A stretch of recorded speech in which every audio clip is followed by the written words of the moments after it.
Easy ഓർക്കിഡ്സിലെ ഒരു പുതിയ വീഡിയോയിലേക്ക് സ്വാഗതം. ഞാൻ നഫീസ റഹ്മത്തുള്ള.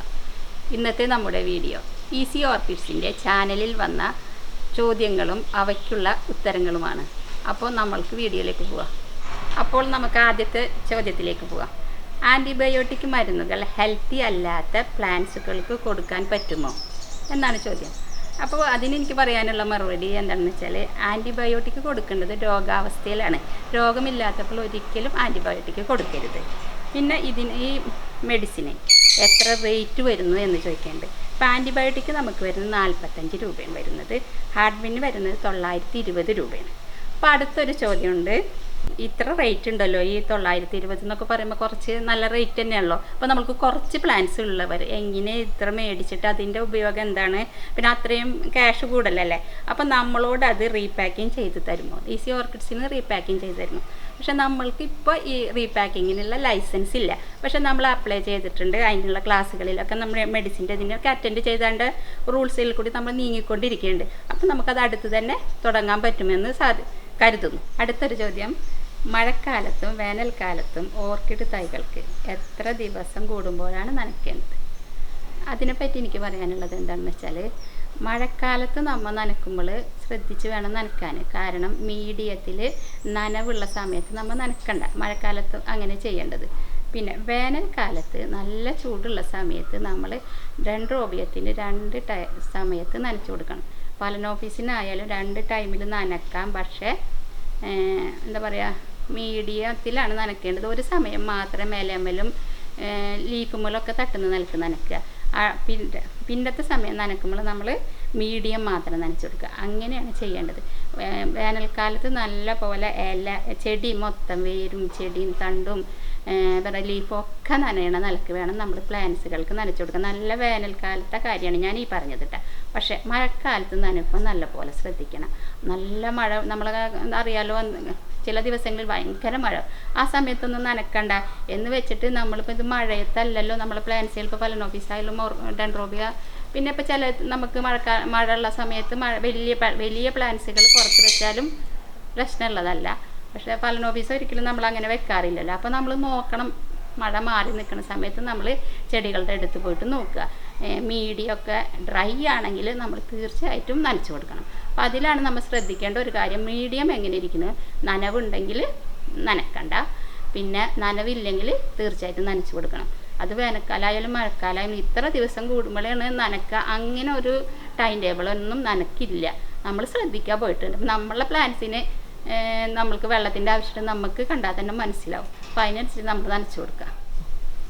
അടുത്തൊരു ചോദ്യം, ഹലോ ഇത്ത, എൻ്റെ ഫലനോഫീസ് പ്ലാന്റ്സുകൾ ഫ്ലവർ പോയ സ്പൈക്കുണ്ട്. അതിനടിയിൽ നിന്ന് കിക്കീസ് വരുന്നുണ്ട്.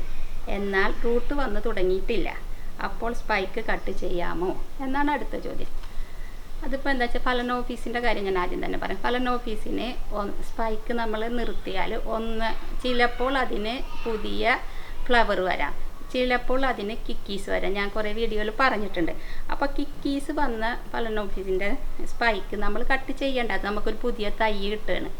അപ്പോൾ അത് ഒരിക്കലും കട്ട് ചെയ്യരുത് കിക്കീസിനെ കണ്ട. പിന്നെ ആ കിക്കീസിന് റൂട്ടുകൾ സാവധാനേ വരുള്ളൂ.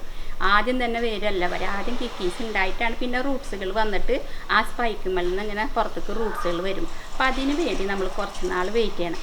നല്ല പോലെ റൂട്ട്സുകൾ വന്നതിന് ശേഷം മാത്രമേ ആ സ്പൈക്കല്ല അതിൻ്റെ കിക്കീസ് അതിൽ നിന്ന് അടർത്തി എടുത്തിട്ട് നമ്മൾ റീപോർട്ട് ചെയ്യാൻ പാടുള്ളൂ.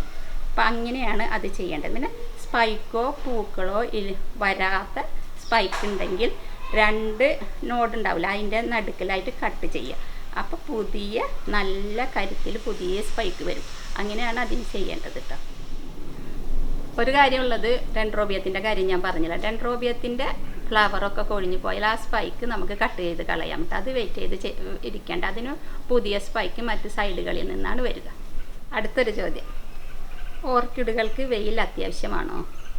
ഇൻഡോറായി വളർത്തിയാൽ പൂവുണ്ടാകുമോ? ഒരു ചോദ്യമാണത്. അപ്പോൾ അതിന് എനിക്കുള്ളൊരു ഉത്തരം എന്താണെന്ന് വെച്ചാൽ, ഇൻഡോറിൽ കൊണ്ടുവച്ച പ്ലാന്റ്സ് ഇപ്പോൾ നമ്മൾ ഇൻഡോറിൽ കൊണ്ടുവച്ചാൽ ഒരിക്കലും സ്പൈക്ക് വരില്ല.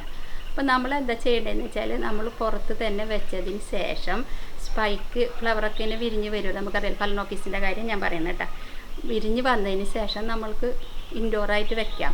ഇപ്പോൾ അറേഞ്ച് ചെയ്തിട്ടൊക്കെ ഇപ്പോൾ ഇൻഡോറായിട്ട് നമ്മൾക്ക് വെക്കുന്നുണ്ട്. വെച്ചിട്ട് നമ്മൾക്കൊരു 10 ദിവസം കൂടുമ്പോൾ അത് എടുത്തിട്ട് ഒരു 24 മണിക്കൂറെങ്കിലും നമ്മൾ പിന്നെ ഒന്ന് പുറത്ത് വെക്കണം. അതിന് ശേഷം പിന്നെ നമുക്ക് ഇൻഡോറായിട്ട് ഉപയോഗിക്കാം. ഫ്ലവർ വന്ന പ്ലാന്റ്സുകൾ മാത്രമാണ് ഇൻഡോറായിട്ട് ഉപയോഗിക്കാൻ പാടുള്ളൂ. പിന്നെ ആ സ്പൈക്കിൻ്റെ സമയമൊക്കെ കഴിഞ്ഞിതായാൽ പിന്നെ നമ്മൾ പുറത്ത് കൊണ്ടുവച്ച് പുതിയ സ്പൈക്ക് വരുമ്പോഴാണ് നമുക്ക് പിന്നീട് ഇൻഡോറായിട്ട് ഉപയോഗിക്കാൻ പറ്റുള്ളൂ. അതിനിപ്പോൾ നമ്മളുടെ വീട്ടിൽ 2-3 പ്ലാന്റ്സുകൾ ഉണ്ടെങ്കിൽ നമുക്ക് മാറ്റിയായിട്ട് അങ്ങനെ ഉപയോഗിക്കാം. അതായിരിക്കും ഏറ്റവും ബെറ്റർ. ഒരെണ്ണം പുറത്ത് കൊണ്ടുവെക്കുമ്പോൾ അടുത്ത പ്ലാന്റ്സ് നമുക്ക് ഇൻഡോറായിട്ട് ഉപയോഗിക്കാൻ ഏറ്റവും നല്ല, അല്ലെങ്കിൽ ഇവരെ ഹെൽത്തിന് പ്രോബ്ലം വരും. അപ്പോൾ അതൊന്നും എല്ലാവരും ശ്രദ്ധിച്ചോ, 2 രൂപ ആയാലും. അടുത്ത ചോദ്യം, ഒച്ചുകളെ തുരത്താൻ നമ്മൾ ചെയ്തൊരു വീഡിയോ ഉണ്ടല്ലോ, അതിനെ പറ്റിയാണ്.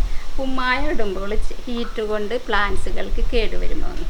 നമ്മൾ ഒരിക്കലും ഡയറക്റ്റ് പ്ലാന്റ്സിലല്ല കുമ്മായം ഇടുന്നത്. ചെടികളുടെ താഴെ, സ്റ്റാൻഡിൻ്റെ താഴെ, അല്ലെങ്കിൽ ചെടികളുടെ പരിസരങ്ങളിലാണ് നമ്മളിടുന്നത്. ചട്ടി ഇരിക്കുന്നതിൻ്റെ പരിസരങ്ങളിലാണ് ഇടേണ്ടത്.